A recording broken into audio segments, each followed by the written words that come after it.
It's the Father now. Satan to rock, Lucifer, control my mind. Hey guys, welcome to another new video. So this is a collab video with SungiUnnie and she will show us how to create this amazing effect in After Effects. And make sure you check out her channel, she uploads some great After Effects tutorials. I'll leave a link to her channel and her Instagram in the description below. Hey guys, it's me SungiUnnie and today I'm going to show you how to make this warp glitch. It's so freaking lit. You can do it for K-pop videos, for anime videos, I don't know, edits, and for PUBG, like montages. So stay tuned, because we're going to start now with the video. Today's video is special because I'm using a PUBG mobile clip. So yeah, you don't even need any plugins for that, guys. So I showed two variants, like doing that with plugins and doing that without plugins, so nobody has any disadvantages. But in case if you want all of these plugins, there's a video in the link. No, that doesn't make sense. There's a video in the description where I show you how to get every plugin for free on After Effects. You should check you should check out this video if you want these plugins for free. So yeah, I would say let's start with the videos. So with the preparations, I got two clips. Basically I didn't add anything on the first clip. On the second clip I added like Twixter, and of course if you watch closely I added a shake. I recommend you highly to add a shake at the start of the second clip. If you are new in After Effects and don't know how to do shakes, so watch some tutorials on YouTube. I'm doing a video as well in the future.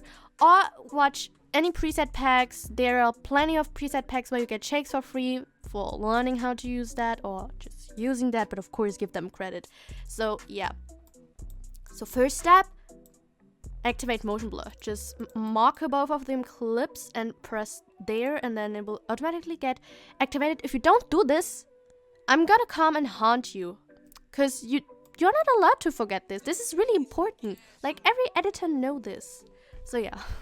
Next step, we are going to create an adjustment layer. Just go to layer, new, and create an adjustment layer. So go to the end of the first clip and press Ctrl, Shift, and D to cut the clip, and then delete the second part. And then depending on how long you want the warp to be, you're going to cut the clip from there. Like I want it to end here, or I want it to start here from there maybe, and again cut it with Ctrl, Shift, and D, and then delete the part, and it will look like this maybe. Now go to Effects and Presets, search for Warp. It will be in the Distort folder, so it's not a plugin, it's already included in After Effects. It's like here. And just put it on your adjustment layer. It will look like this. I know it looks ugly, but we're going to fix that in a second. Change the warp style to fisheye. And now go to bend and set the value to 0. Press on the stopwatch on bend. Press U to see the keyframes. And go like at the end of your first clip, and then go like there where it should end, or where the warp should end. Sometimes some people go like 3 frames back and set the value there, but I'm going to do that at the end, like here, and change the value to -100. So for me it will look like this. You can change it to here, to here, to here, where the warp should end or be finished. It's up to you. So yeah. Now after that, mark your keyframes and press F9. Go to the graph editor here and be sure that you're on edit value graph. So just make a right click, go to edit value graph, and just copy my graph. The graph should maybe look like this, and our clip will look like this. So you see, it has a lot more. It has more impact. If you use like a shake at the second clip, I can deactivate my shake. At least I hope I can deactivate my shake. Give me a minute.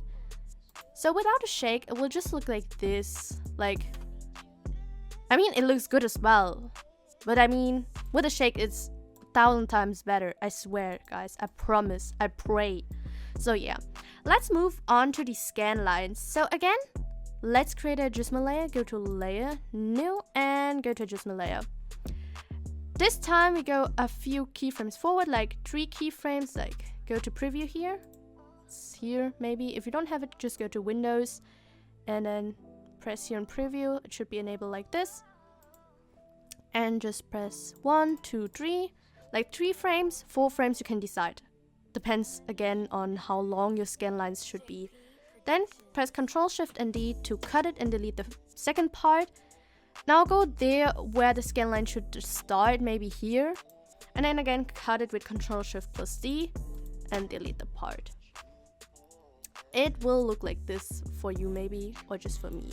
Go to Effects and Presets and I show you first how to do this without the plugin. So just search for Venetian Blind. Venetian Blind? How do you write this? Venetian Blind. To be honest, I don't know how to pronounce that. Please don't hate me. I think it's called Venetian Blind? Venetian Blinds? Venetian Blind? I think I've stopped pronouncing that. So just put this effect on your second adjustment layer. And then set the transition completion to like a high number. But not like 100%. Because your screen will be black like this. So maybe something between 36 and 40 or 50. So it's up to you again. Now you see this direction. You can change the direction on direction. Of course, obviously. Change it to like 90 if you want it to be vertically. Is that vertically or is this horizontal? I don't know. But you know what I mean, guys. So yeah. And then to add this kind black-white effect, you can just add a black and white and just drag it to your clip. Like this. And yeah, this was the effect without the plugin. So with the plugin, we just search for Scanlines mono. I don't know if I already mentioned that, but there's a link in the description how to get every plugin for free. I already did a video or covered a video up for this. So if you want all of these plugins that are available on After Effects for free, just go to the link in the description, guys. So yeah, after putting the Scanlines mono on our second adjustment layer, will look like this. I'm sorry.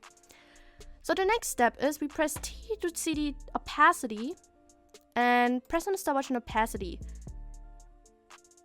And drag the keyframe there where the scan lines should be seen or should be able to be seen. And the first value is going to be 0, of course. And now it will look like this. It looks good and we are basically finished, but let's add a touch to it. So go to the first clip, press S to open up the scale, press on the stopwatch on scale, drag the keyframe value there where the clip ends, and set the first value to like a zoom in, like it should be a number above 100. I'm going to use maybe 168. Mark the keyframes and press F9. Go to the graph editor. Again, be sure that you're on edit value graph and copy my graph.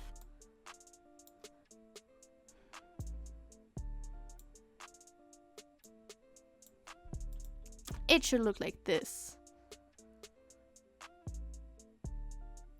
So, to save you up some time, just mark the keyframes, press Ctrl and C, go to the second clip. So, select the second clip, of course, and press Ctrl and V to paste the values in. So here. So if your clips don't have the same duration, just press U to see the keyframes. If you press U, you see all of your keyframes. So just press S, I'm sorry, to see just the scale keyframes. And then you can adjust it by yourself where the scale should end. But me, of course, they both have the same duration, so so it will not change the value or the keyframes. So now look like this.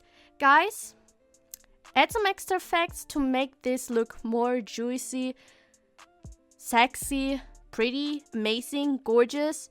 So yeah, I would say bye, guys. Play a song. I'ma turn it up and then I'm gonna take it down. I'ma turn it up and then I'm gonna take it down. I'ma turn it up and then I'm gonna take it down. Play a song. I'ma turn it up and then I'm gonna take it down. I'ma turn it up and then I'm gonna take it down. Turn it up and then I'm gonna turn it up and then I'm gonna turn it up and then I'm gonna turn it up and then I'm gonna turn it up and then I'm gonna turn it up and then I'm gonna take it down.